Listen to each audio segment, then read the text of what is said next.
শক্তি নিয়ে আলোচনা করব। শক্তি শক্তি আমরা যদি দেখি, শক্তিকে মূলত দুইটাকে আমরা দুই ভাগে ভাগ করতে পারি। একটা হচ্ছে গতি শক্তি, আর একটা বিভব শক্তি। তো বিভব শক্তি, গতি শক্তিকে প্রকাশ করা হয় ই কে দ্বারা, ই কে, আর বিভব শক্তিকে প্রকাশ করা হয় ই পি দ্বারা। আচ্ছা, ই কে মানে কি? কাইনেটিক অফ এনার্জি মানে গতি শক্তি, আর এপি মানে পটেনশিয়াল অফ এনার্জি মানে বিভব শক্তি। তাহলে শক্তি, গতি শক্তির সূত্র কি? ই কে, আমরা ই কে সমান জানি কি? Half M V square. আর বিভব শক্তি মানে কি? EP = mgh। আচ্ছা, বিভব শক্তির যে কথা কৃতকাজ একই কথা, কৃতকাজ একই কথা, অথবা ব্যয়িত শক্তি, এই তিনটার নাম ব্যয়িত শক্তি। এটা তিনটা নাম হয়, এটাকে আমরা বিভব শক্তি বলতে পারি, বিভব শক্তিও বলা যায়, ব্যয়িত শক্তিও বলা যায়, আর কি বলা যায়? কৃতকাজও বলা যায়। তিনটা শব্দ মানে একটা। তো আমার এখানে আমরা যদি বিভব শক্তি ইকুয়াল টু মানে বিভব শক্তি ইকুয়াল টু mgh। আচ্ছা, এই দুইটা সূত্র দিয়ে কি ধরনের অঙ্ক আসতে পারে সেই অঙ্কগুলো আমরা একটু দেখব। তো আমি একটা উদ্দীপক এখানে তৈরি করি, একটা উদ্দীপক একটু লিখলাম। এখান থেকে এখানে বললাম 50 মিটার উচ্চতায়। এখানে একটা বস্তু আছে, মনে করেন 5 কেজি বড় একটা বস্তু। এই বস্তুটা এখান থেকে যদি উপর থেকে যদি নিচের দিকে পড়তে, ঠিক আছে, মুক্তভাবে পড়বে, ঠিক আছে, সেক্ষেত্রে আমরা একটা তৈরি করতে পারি। আমি বলতে পারি একটা প্রশ্ন এই উদ্দীপক দিয়ে তৈরি করতে পারি, কত উচ্চতায়, কত উচ্চতায় বস্তুর গতিশক্তি বিভব শক্তি সমান হবে। আচ্ছা, আমি একটা চ্যালেঞ্জ দিয়ে বললাম, এই 8টা বুটের মধ্যে একটা বুটের প্রশ্ন হলে অত্যন্ত এই প্রশ্নটা আসবে, যে কোনো একটা বুট হলে এই প্রশ্নটা করবে। এই প্রশ্নটা অনেকভাবে হয়। আমি এখানে শক্তি সমান বললাম, দ্বিগুণও বলতে পারে, তিন গুণও বলতে পারে, এক চতুর্থাংশ বলতে পারে, এক পঞ্চমাংশ বলতে পারে, যাই কিছু বলো, কিন্তু অঙ্কের নিয়মটা থাকবে সেম। এইটা ভালো করে একটু ফলো করতে হবে। তাহলে এখানে বলছে কত উচ্চতায় বস্তুর গতিশক্তি বিভব শক্তি কি হবে? সমান হবে। এমন টাইপের প্রশ্ন যদি আসে তাহলে কিভাবে করতে হয় আমরা একটু দেখতেছি। তাহলে এই ধরনের প্রশ্ন উত্তর কিভাবে করবেন? তাহলে এই ধরনের প্রশ্ন উত্তর করতে গেলে প্রথমে কি করতে হবে? একটা চিত্র আঁকতে হবে। আগে চিত্রটা কিভাবে আঁকবেন একটু দেখাচ্ছি।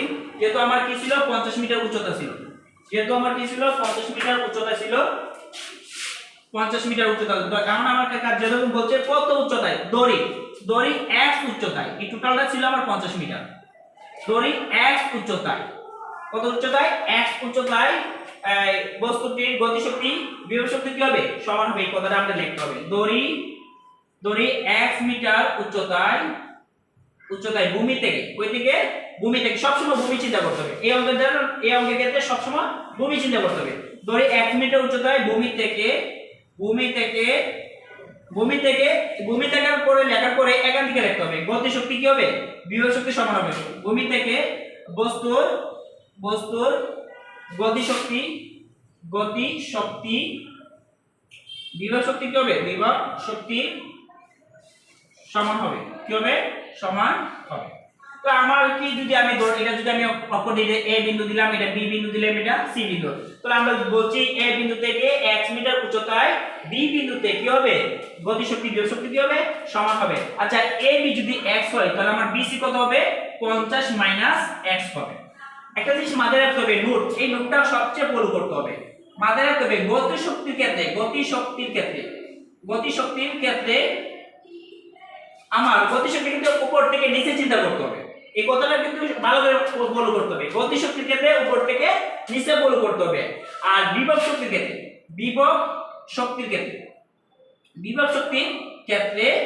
আমার কি করতে হবে? নিচ থেকে উপরের দিকে চিন্তা করতে হবে। আর কি চিন্তা করব? গতিশক্তির ক্ষেত্রে আমার উচ্চতা চিন্তা করতে হবে। উচ্চতা উপর থেকে নিচে আমার চিন্তা করতে হবে। কি চিন্তা করতে হবে? উচ্চতা চিন্তা করতে হবে। আর বিভব শক্তির ক্ষেত্রে আমার চিন্তা করতে হবে উচ্চতা নিচ থেকে উপরের দিকে, নিচ থেকে উপরের দিকে। এই কথাগুলো একটু ভালো করে মনে রাখতে হবে। তাহলে আমরা একটু দেখি, আমরা প্রথমে গতিশক্তি বের করি। গতিশক্তি মানে কি? Half M. তাহলে আমরা এখানে বের করি E = half M V square লিখলাম। আচ্ছা, কার গতিশক্তি বের করতাম? আমরা কিন্তু বস্তুটা কিন্তু উপর থেকে পড়ছিল, উপর থেকে নিচের দিকে পড়ছিল। বস্তুটা ভর ছিল 5 কেজি ছিল কিন্তু, ঠিক আছে।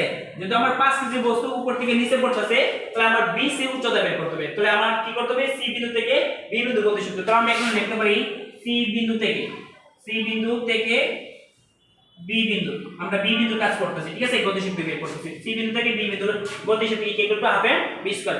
আচ্ছা বেগ তো আর নাই, তো বেগ মানে কি, বেগের পরিবর্তে আমরা লিখতে পারি হাফ, যেহেতু বস্তুটা উপর থেকে নিচে পড়তেছে মানে অভিকর্ষের দিকে পড়তেছে, সেই ক্ষেত্রে আমরা ভি স্কয়ার পরিবর্তে লিখতে পারি ই স্কয়ার প্লাস 2জি এইচ। আচ্ছা পরে এইচটাই আমার কি হবে, এইচটা কি হবে, আমি একটু আগে বলছিলাম গতিশক্তির ক্ষেত্রে আমার এইচটা চিন্তা করতে হবে উপর থেকে নিচে, তো সি থেকে বি তে আসতে তার উচ্চতা কত 50 মাইনাস এক্স, তো আমরা এটাকে চিন্তা করতে হবে হাফ এম, ইউ মানে 0, তো তাকে কি শুধু 2 থাকে, আর জি থাকে, এইচ বলতে কত 50 মাইনাস এক্স। আচ্ছা 50 মাইনাস এক্স কেন হলো, কারণ আমি আগেই বলছি গতিশক্তির ক্ষেত্রে আমার উচ্চতাটা চিন্তা করতে হবে উপর থেকে নিচের দিকে, এজন্য আমরা এটা নিলাম। তো এখানে 2 এ 2 এ কাটা, তো রইল কি mg 50 মাইনাস কত x। তাহলে আমার বের করতে হবে কি বিভব শক্তি।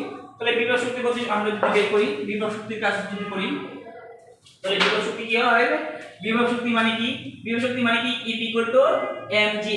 আচ্ছা বিভব শক্তির h কি বলছিলাম, নিচ থেকে উপরের দিকে চিন্তা করতে হবে, তাহলে নিচ থেকে উপরে মানে কার কাজ করব, এর থেকে b এর কাজ, তাহলে আমি এখানে লিখতে পারি a to b, মানে a to b এর বিভব শক্তি বের করতে হবে। তাহলে a to b এর উচ্চতা কত x, তো আমরা এখানে কি লিখতে পারি mg, কি লিখতে পারি h এর পরিবর্তে x লিখতে পারি। কেন লিখতে পারি, মানে আমরা একটা নোট জানি সব সময় বিভব শক্তি নির্ণয় করতে হয় নিচ থেকে উপরের দিকে, সেই ক্ষেত্রে আমাকে প্রশ্ন কি বলছিল গতি শক্তি আর বিভব শক্তি কি সমান, তাহলে আমি কি লিখতে পারি প্রশ্ন মতে লিখতে পারি, কি লিখতে পারি প্রশ্ন মতে E k কি লিখতে পারি EP।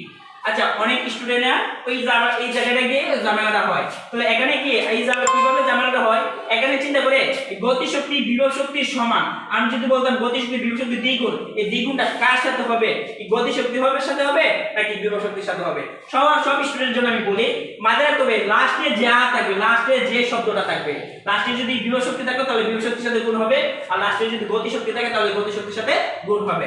আর যদি আমি এখানে সমান বলছি তাহলে সমান, আমি যদি বলতাম গতি শক্তি বিভব শক্তির দ্বিগুণ, তাহলে আমি বিভব শক্তির সাথে কি করলাম 2 গুণ করে দিলাম। আমি যদি বলতাম গতি শক্তি বিভব শক্তির 1/4, তাহলে আমি কার সাথে গুণ করতাম, এই 1/4 কার সাথে বিভব শক্তির সাথে কি করতাম আমি গুণ করে দিতাম। তো এই কথাটা মনে থাকবে তো সবার, এই কথাটা অবশ্যই মনে রাখতে হবে, লাস্টে যে শব্দটা থাকবে তার সাথে কি করতে হবে গুণ করতে হবে। তাহলে যেহেতু আমি সমান বলছি সমানে লিখি, তাহলে গতি শক্তি আমরা E কে পাইছি কি mg কি পাইছি 50 মাইনাস কত পাইছি x, আর বিভব শক্তি কি পাইছি mgx, ওইদিকে mg কাটা, তো রইছে কি 50 মাইনাস কত x ইকুয়াল টু কত x।